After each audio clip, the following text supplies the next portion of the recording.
Welcome to the class of design practice for intelligent product design.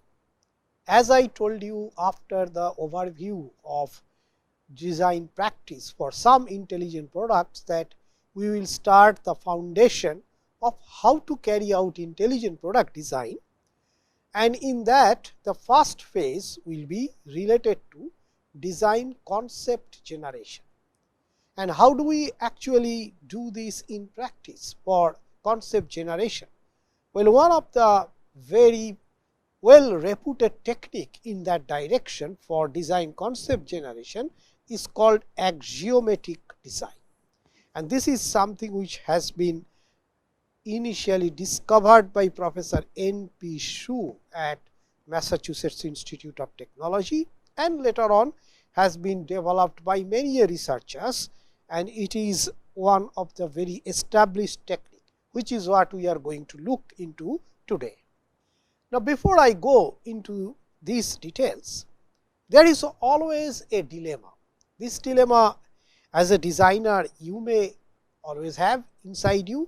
I also always face it, that is design art or design is science? Well, if you consider, let us say, form design, aesthetics is a very important part of form design. You know, some of the best products, right? The Apple computer, you would see that aesthetics plays a very important role in it. So, from the aesthetics perspective, there are some classical notions of form which symbolizes the beauty. So, that is a perspective which is important. Then there are also cultural perspectives, like every popular form tells us about some story about the tradition of the place. For example, when we look at lotus, the lotus form reminds us about Buddha and Buddhist religion. Similarly, the form of pyramid reminds us as a group of people who are worshipping the celestial divine. And if there is another perspective called technical perspective, then that also is an important part in form design, which has to take care of the ergonomics of design, the physical properties of the design, as well as the visual properties of the design. So, even for the form design, not for the functionalities, there are different perspectives that goes inside a design. If I look at this particular urn or amphora or some kind of a container, well, this is one of the very ancient Grecian urn. If you look at it, it is having indeed some brilliant arts embedded in it. Look at the forms, look at the patterns that is there inside it, look at the color, look at the shape. Everything talks about aesthetics, but also there are different technical aspects that went inside the design of it, and in which you won't be able to deny that there was no science in it. Possibly the first important science that was there in it, that what will be the volume of this particular urn. Somebody has to think of that what it is going to contain, and hence the volume was of very important consideration. Again, what is the type of material it is supposed to hold? If it is supposed to hold only some grains, let us say some paddy or some wheat, then it is supposed to have some type of a surface property. On the other hand, if it is supposed to hold oil, let us say olive oil, then that oil should not react with the surface. So, the surface coating that is there deep inside, that is one thing that the potter must have thought of when the potter had actually put it into fire. And also how to handle this whole thing. This entire urn is, the very design of it is telling that it is to be held with 2 hands, which means it must be of weight which is something more than, let us say, 10 kg or 20 kg. and hence there is a provision of these two hands in both the sides in order to grip it properly. So, you see, so many science aspects are also there in the design of one of the systems which you can consider to be one of the most beautiful aesthetic product, over which people have even written poems. Like you might have read this poem, Ode to a Grecian Urn. I will just quote a few lines.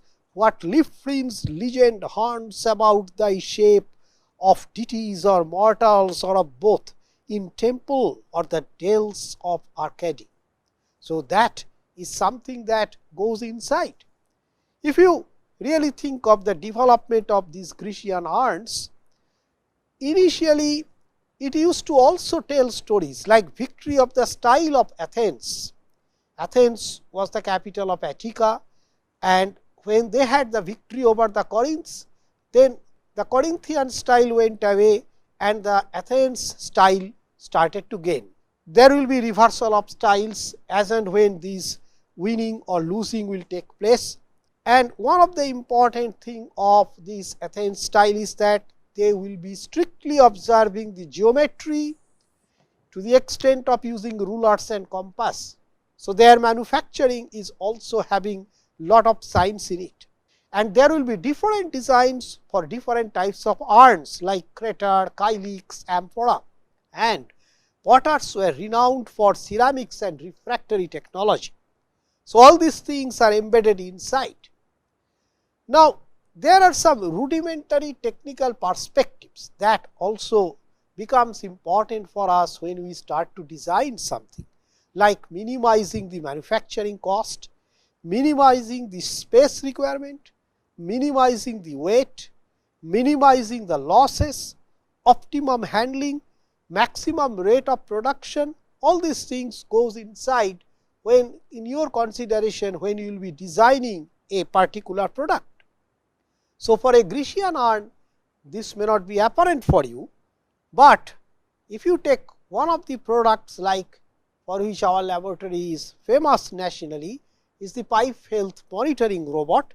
It is developed in the SMSS laboratory, and you look at it, this robot, beauty of a creation, which is supposed to go inside a gas pipeline, completely passive driven by the flow, so many complex elements in it, and one by one if I click, you will be able to actually see this pipe health monitoring robot with a weight of 16.4 kg, 1.25 meter of length, the wheels of nylon 66, the electronics battery for minimum sensors, and that is a lithium polymer ion battery of 2200 mAh power, and also microcontrollers.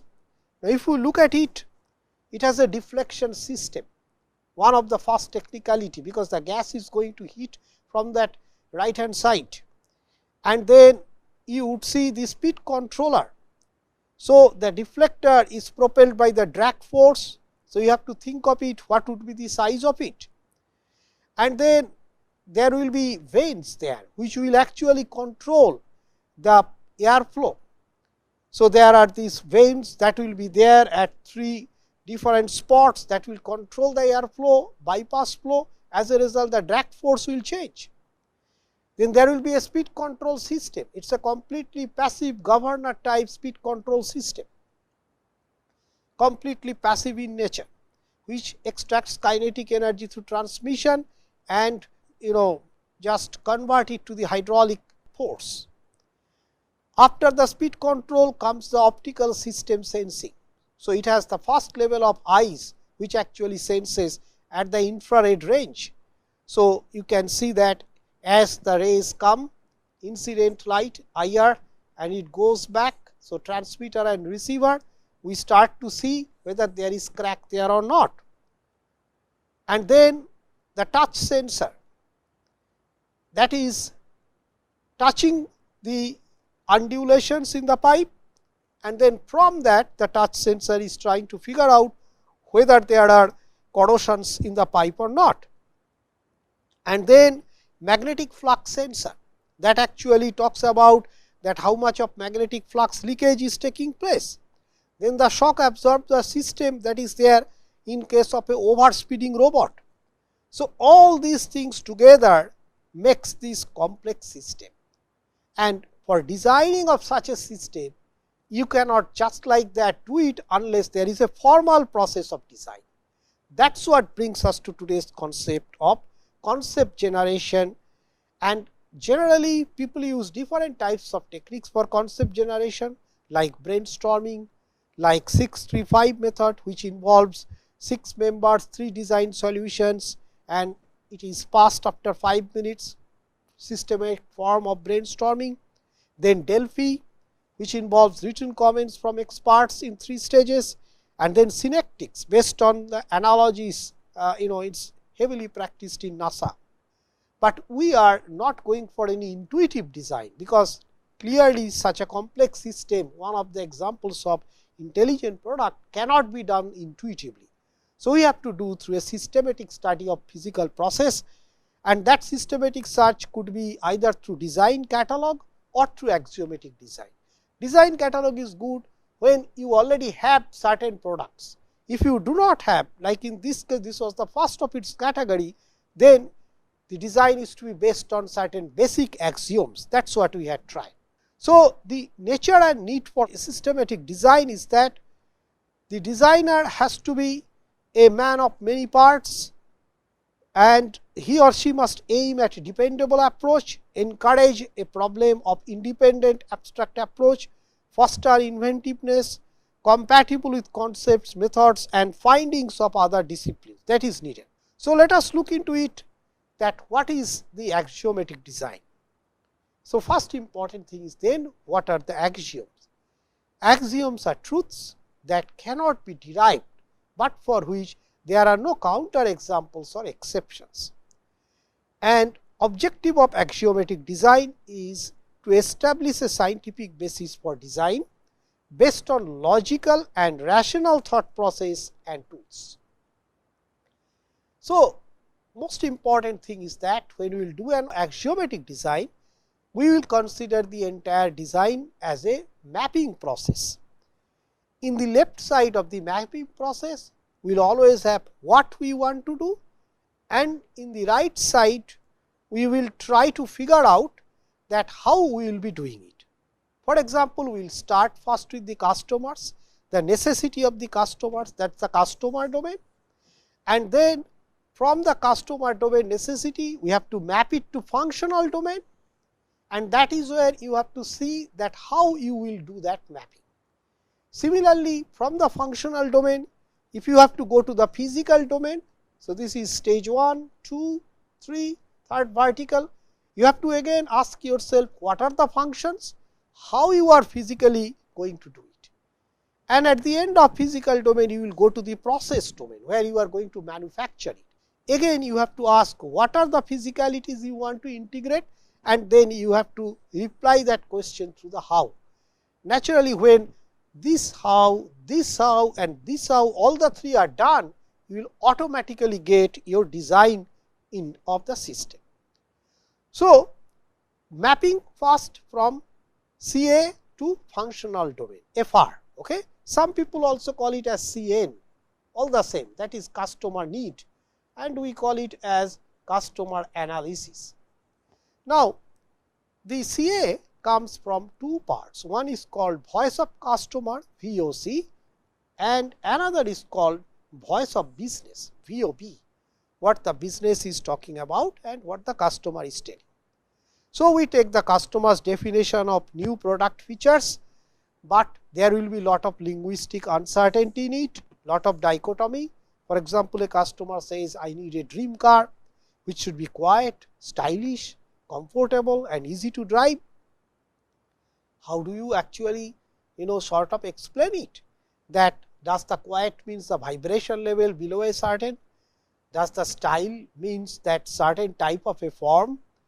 Comfortable, what does it mean again? Is it with respect to temperature or noise and vibration or humidity? It needs to be defined. Now then, once we do the need modeling, that is gathering and interpreting customer needs can be difficult without this need modeling. Sometimes we do it through the interviewing methods to establish a list of customer needs. Sometimes we go it through questionnaires and then create later on an affinity diagram and activity diagram. These are regular process of product design. Hence, I will not go into the details. You should look into any basic textbook of product design to look into these two terms. Now, linguistic inexactness in terms of the customer's point of view do affect the design. For example, how to aggregate qualities like and, or, etc. And we need to always put it in a 6-point scale, Likert scale: doubtful, slight chance, improbable, likely, good chance, fairly certain, all these things. And then we need to also see the MAD, that is mean absolute deviation between the geometric and arithmetic mean of the model.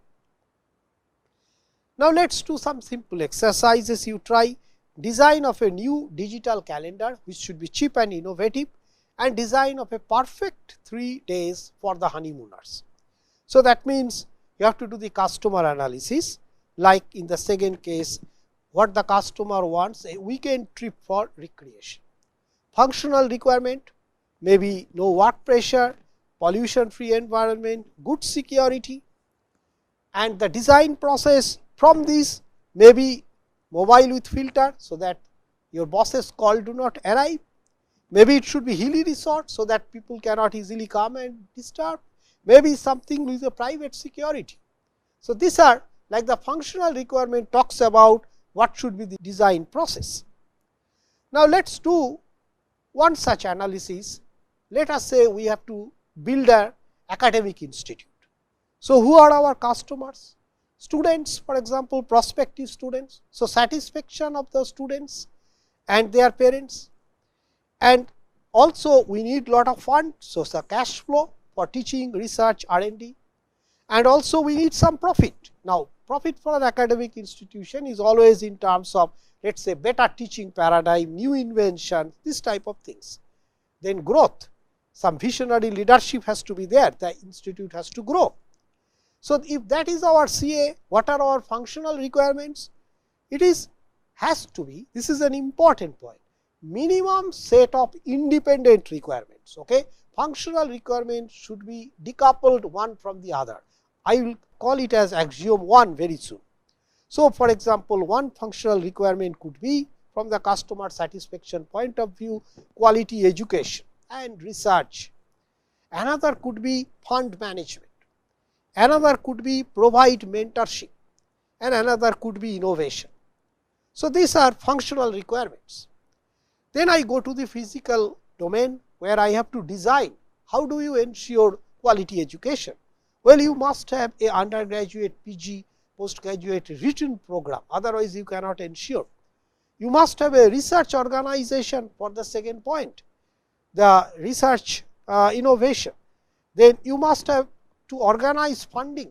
So, you must have an institute for that, which we call Dean of Resource Planning and Generation. And then you must have new educational programs, cultural changes, exchanges, academic synods. So, these are all the design solutions to build up that particular customer satisfaction in the design domain. Next will be the process. In the physical domain, what is it that we need to do? Well, we need to exactly quantify the quality and quantity of student, the budget and quality support staff, the programs, the resource organization. So, this is how the design gets built up in the system. Let us take another one. Let us take a case study of design of a new depth charge initiator. This is a military requirement. Cost is a constraint here, let us say, and design a sensor system which ensures the initiator to send a signal to the detonator when the depth charge hits the target. That is most important. Customer says low cost, as I told you, simple working concept, that is also important from low cost point of view. CA need not be decoupled. More reliable working principle, because it has to work properly. Now, then if I look at the functional domain, what are the minimum set of independent requirements? One is initiation of the detonator, it has to work perfectly, and secondly launching of the depth charge. Depth charge is a bomb that is generally launched from a ship. So, the launching has to be perfect for it. What are the physical domain? Well, one important thing is an electrical system or a mechanical launching system. You have to take a decision.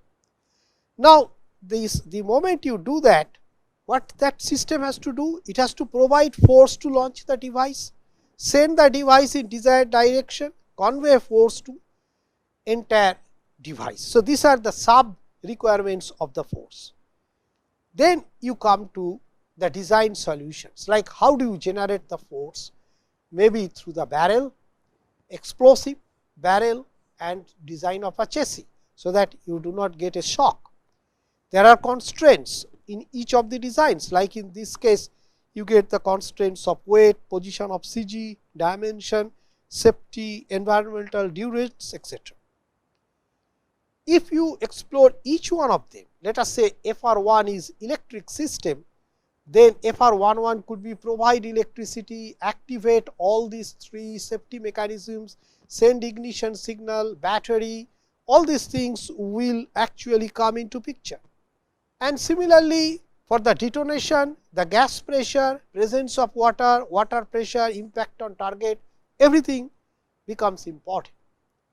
Now, this FR and DP, one thing I said that they could be subdivided, right, like FR1 can have 1 1 1 2, DP1 can have 1 1 1 2, etc. Not only that, they are having a zigzag process, like you have DP1 2, it may affect DP1 1 and FR1 1 and 1 2, and same thing is true for DP1 1, which is going to affect 1 1 and 1 2. So, this zigzag process has to be kept into account. The FR and DP cannot be solved independently. What is the axiom 1 for us? Maintain the independence of the functional requirements. Functional requirements should not be coupled. Axiom 2, the minimization of the information content of the design. Best design corresponds to the highest probability of the success of FR, the functional requirements. Axiom 2 is also important to choose the best design. And you would see invariably it will have the sum of all the probabilities of success corresponding to each of the FRs. Now, why this sum is to be done? Well, it is very simple.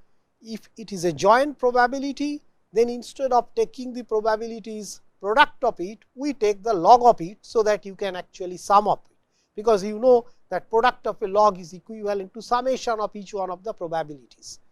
And then we consider the summation either as reciprocal or as the negative sign, so that the highest probability will give us the minimum value of I, because it is the not the absolute scale, but with the negative value. So, that is how we would actually characterize the success of our design. Now, when you will do it, let us say I have 3 such FRs and 3 such design solutions, then that would mean that I am going to have a 3 by 3 matrix here, coupling these design solutions with FRs. Now, there are 3 possibilities of this matrix. One is that it is only diagonal, rest are all 0. This is what is uncoupled design, that is the best design. Another possibility is that it could be coupled. If it is coupled, then all the terms are sort of present. Another good possibility could be it is decoupled, which means it is like this triangular, where one part of the triangle is all 0, rests are actually having entries. So, that means you can still sort of uncouple it, but through some transformation. However, coupled you cannot do that, and it can be redundant also. That means you have more number of design solutions. Suppose instead of DP3, if you also have a DP4, then this would become what? It would become then 3 by 4. So, this would then become redundant. That means you have given additional design solution to solve the problem. Now, this is the example of a coupled problem, like a coupled FR, that hot and cold water, either you control the temperature or you control the flow, you will not get both, because it is a coupled solution. But if you go for today's solution, you can actually do the both. So, this design is a better design, the uncoupled design, than a coupled design. So, this is a better design. Just an example of how in the axiom stage itself, if you take care of it, it could be a better design. Second possibility is circular dependency, that is component A affects B, B affects C, but C affects A again, like the rear view mirror design of a car, that your vibration isolation is the perspective, you make the frame steep, increase the thickness is the design solution, and if I increase the thickness, the natural frequency will come down, which means there will be more vibration, it will suffer. So, this becomes circular dependency, and you have to be alert of that. Secondly, there will be some bias, there will be some variance, there will be some design range widening, which are the complexities that you have to take care of it. And it has been observed that if your design is uncoupled, then these problems will generally not come. Now, if you already have a design, you can actually measure the quality of the design also, like does it have any conceptual vulnerability, which is if it is violating any of the design axioms, or does it have any operational vulnerability. So, both from the point of view of whatever we have discussed will actually illuminate the axiomatic quality of the design, and that way you would be able to stay competitive. That is why it is so important that the design has to remain competitive, and also this design will be based on a set of clearly demarcated design principles and the deployment of quality methods during the design. That is how it will help us. You may ask me, sir, can we have new axioms in design? You have only talked about 2 axioms. Yes, you can. Of course, so far these are the 2 that people have generally found to be true. You can have a next one, but keep in mind the axioms are to be independent. You should not, your axiom should not get interfered with the first 2 axioms, and no axiom statement can be derived from any combination of the others. The axiom should be consistent also. It is not possible to deduce, if you find out any contradiction from the axiom, then it is no longer an axiom. An axiom set should be complete also. So, these are all important properties that are needed. So, I am giving you 2 problems for you to try your hands. One is develop a new product for home energy solution, which should be cheap, which can take care of the power requirement of a family member, family size 6 to 8, maximum duration 8 hours, and it is eco-friendly. Secondly, develop a new entertainment product, at least visual and sound based, which could be also considered as a status symbol and cost no bar in the second case. Try these 2 and try it in a manner that you should in each case identify at least 15 functional requirements, and with 3 level of it, FR1, 111 and 111. So, 3 levels. Try to do this, you will understand the complicacies of axiomatic design, and also that will illuminate your line of thinking. Thank you.